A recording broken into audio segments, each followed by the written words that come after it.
Lord, thank you that you allowed us to come together in again to look at the Liturgy of Lament, Part 4. Amen. So Solomon and Israel, they were ready to compromise their distinctive way in the world in order to sign on to for other ways that seem more effective. It depends on how you line it out. You could say that the energy for their treasured narrative memory slowly eroded over time.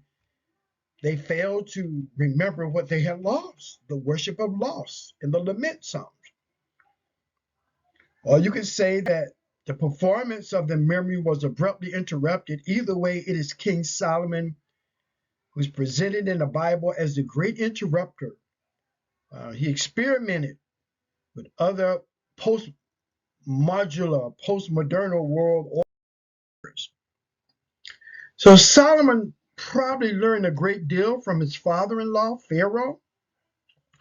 He learned about this bureaucratic administration and about organizational complexity and about harnessing religion to the aims of power, about transposing the religious ideology into propaganda and into worship itself. So the outcome of his new venture to establish a governance in Jerusalem that would rival the other great governances in his world, to be like other nations, or even to outdo these other nations, is what Solomon aspired to. So the goal of this governance, he observed from his father-in-law and from the other models that close at hand, was the accumulation of wealth and resource, knowledge. The Israelite story began in Pharaoh's accumulation, and now the same practice emerged with Israel itself. Thus, we are told that Solomon accumulated horses and chariots and gold and silver, wives and concubines. He accumulated thousands of proverbs so he could gain a near monopoly on wisdom in 1 Kings 4:24, 9 to 34. He applied much of the gold he had accumulated to his new temple that was structured out of aggrandizement for the regime. And Solomon had a lot of bling bling like a rapper. He was a Jewish rapper, the first Jewish rapper.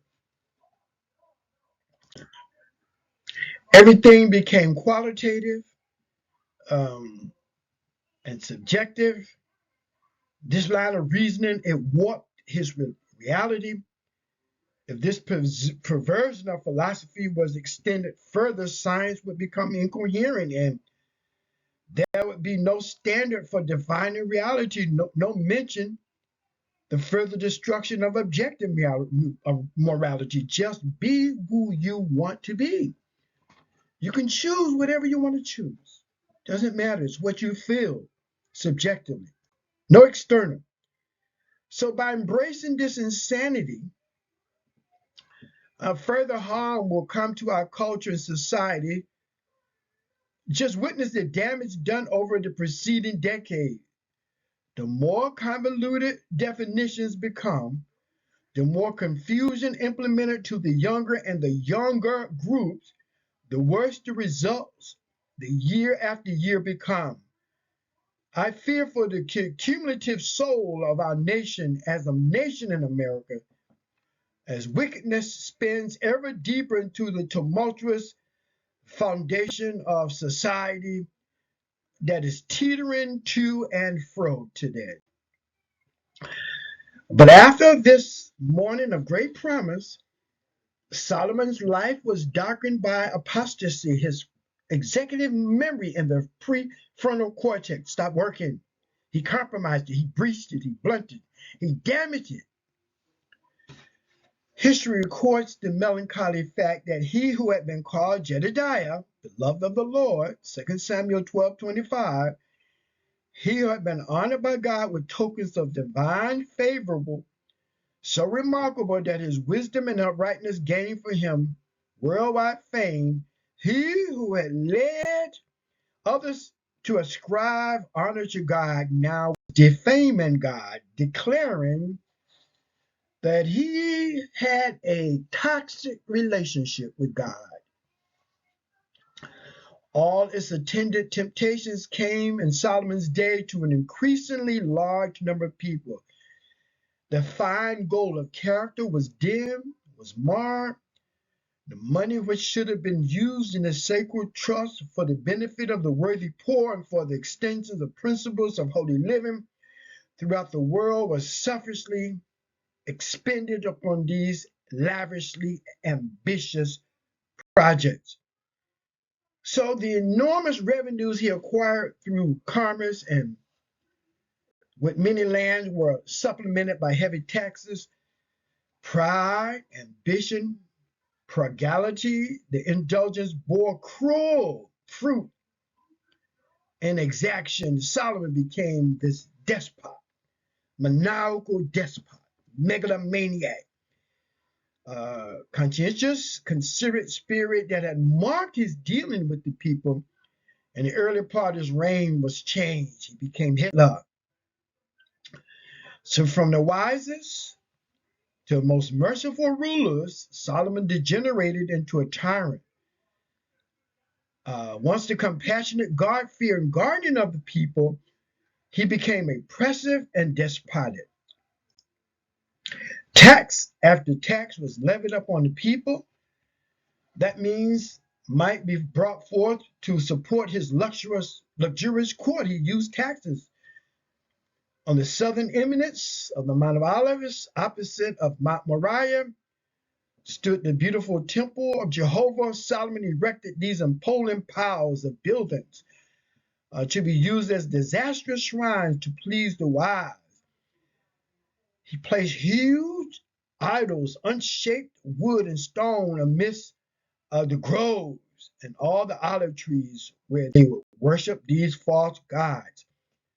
Solomon, the wisest man that's ever lived, the wisest man that ever lived, his executive memory was compromised. And there before the altars of Chemosh, of the heathen deities of Chemosh, abomination of Moab, and Molech, the abomination of the children of Ammon, were practices of most degrading rites of heathenism. Part of this ritualistic heathenistic approach, the despotic approach, was Solomon was now sacrificing children in the arms of Chemosh and Molech in the incandescent fire. They would beat the drums to drown out the wailing, lamenting, and the moaning and the crying of the mothers as they placed the child in the arms of these metal gods that were incandescent and flamed with fire, and the baby was immolated, charred in the instant. And those are the degrading rites of heathenism, child sacrifice. What's going on now in America and the world is child sacrifice, chemical castration to change to whatever you want to be. From purity as to a countess, he became licentious, revolting rites connected with the worship of Chemosh, Ashtoreth. He who had the dedication of the temple had said of the people, let your heart therefore be perfect with the Lord our God, 1 Kings 8:61, became himself an offender in heart and life. He denied his own words. He mistook license for liberty. He tried at what cost to unite darkness with light, good with evil, purity with impurity, and Christ with Baal. But look what it cost Solomon. His fine sensibilities became blunted, his conscience seared, and one of the greatest kings that ever lived and wielded a scepter, Solomon became a profligate. His character, once noble and manly, became enervated, and he became effeminate. Solomon, the great Solomon.